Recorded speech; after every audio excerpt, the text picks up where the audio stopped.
So, we have much earlier records for Paul's life than for Muhammad's life. Paul was a brilliant scholar. Muhammad was an illiterate 7th century caravan trader. Paul knew the Old Testament backwards and forwards. Muhammad wouldn't know the Old Testament from a phone book. Paul was a contemporary of Jesus. Muhammad was born more than 5 centuries later in a different country. Paul spoke all of the relevant languages. Muhammad spoke none of the relevant languages. Jesus sent Paul as an apostle, but condemned Muhammad as a false prophet. Paul tested his revelations. Muhammad didn't test his revelations even when Allah told him to. Paul's message and authority were confirmed by Jesus' original apostles. Jesus' original apostles condemned Muhammad's teachings as the teachings of an antichrist. Muhammad's other revelations about historical figures destroy his credibility. Paul's don't. The historical method supports Paul's view of Jesus and refutes Muhammad's view of Jesus. Muhammad's teachings were heavily influenced by paganism. Paul's weren't. Muhammad's message flowed directly from his surroundings and his psychological state. Paul's message required a radical transformation. Muhammad lived a morally reprehensible life. Paul didn't. Paul confessed his sins and repented. Muhammad justified his sins and continued in them. Muhammad's revelations were self-serving. Paul's weren't. Paul's revelations made him a better person. Muhammad's revelations made him a worse person. Paul won converts through peaceful preaching. Muhammad won converts primarily through bribes and threats. Paul endured greater persecution than Muhammad. Muhammad was spiritually disturbed. Paul wasn't. Paul performed miracles. Muhammad didn't. Paul died an honorable death as a martyr. Muhammad died a disgraceful death as a false prophet. The Quran affirms the reliability of Paul, but Paul condemns Muhammad. Muhammad's message self-destructs. Paul's doesn't. Muhammad's message insults Jesus. Paul's message honors Jesus. Muhammad's message insults God. Paul's message honors God. Every possible way we can compare these two men in terms of their reliability, Paul wins. So we're looking for someone to tell us the truth about Jesus. And on the one hand, we have Paul, who may be the most trustworthy human witness of Jesus ever.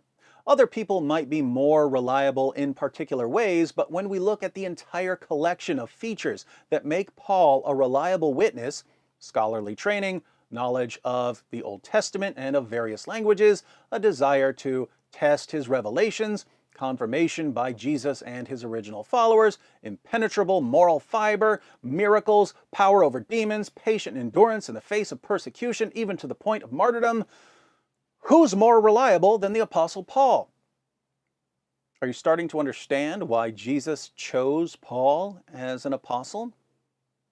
On the other hand, we have an illiterate caravan trader from the wrong place at the wrong time who stands condemned by Jesus and by his original apostles and by Paul, who didn't test his revelations, who delivered all sorts of nonsensical revelations about other historical figures, who was influenced by his pagan surroundings and his abnormal psychology, who lived a morally reprehensible life and justified his sins and received self-serving revelations, who won converts primarily through bribes and intimidation, who was spiritually disturbed, admittedly delivering a revelation from Satan and claiming to be a victim of black magic, whose entire message self-destructs because he affirmed books that contradict his own book, whose message insults God, Jesus, and Jesus' apostles, and whose death exposes him as a false prophet according to the standard supplied by his own revelations. Show me anyone less reliable than Muhammad if we're having a discussion about Jesus. And yet our Muslim friends insist that when the least reliable person in history tells us about Jesus, and the claims of the least reliable person in history contradict known facts about Jesus, we should put the blame on the most reliable person in history and call him a deceiver so that we can go on believing the claims of the least reliable person in history. This is how Islam forces its adherents to think. To call this a ridiculous methodology would be an insult to all other ridiculous methodologies. Paul completely outclasses Muhammad. And guess what, Muslims of the world? Paul's not even our main guy. Jesus is our main guy. Paul, a guy who's not even our main guy, thoroughly embarrasses your only guy. You've only got one guy, Muhammad. You think you've got God and angels and prophets and so on, but it's really just one guy telling you what to believe about everyone else. One guy telling you what to believe about 50 other guys doesn't mean you've got 51 witnesses.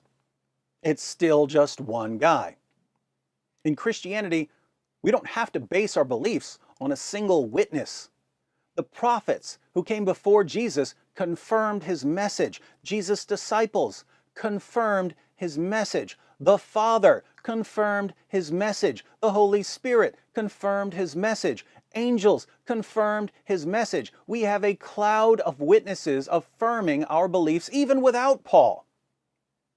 Paul is simply another witness confirming the gospel. And all of our witnesses, Father, Son, Holy Spirit, angels, prophets, apostles, men, women, Jews, Gentiles, everyone is united in affirming the core of the gospel and in condemning Muhammad as the most obvious false prophet in history.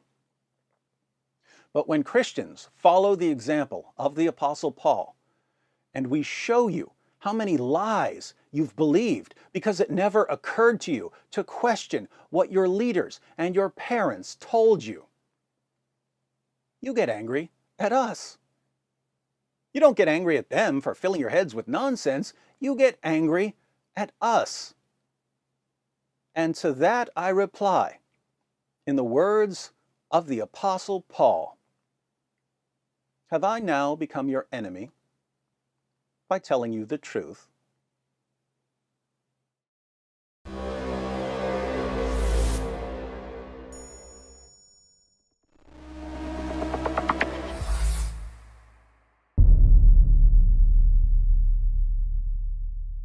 Hi everyone, thanks for watching. In case you stumbled upon this video while browsing or searching, I wanted to let you know that it's part of a series comparing Paul and Muhammad, and this is the end. So if you'd like to see the full series, be sure to click on the playlist. If you're already in the playlist, congratulations, it looks like you made it to the end. Let me know what you thought of this series in the description box.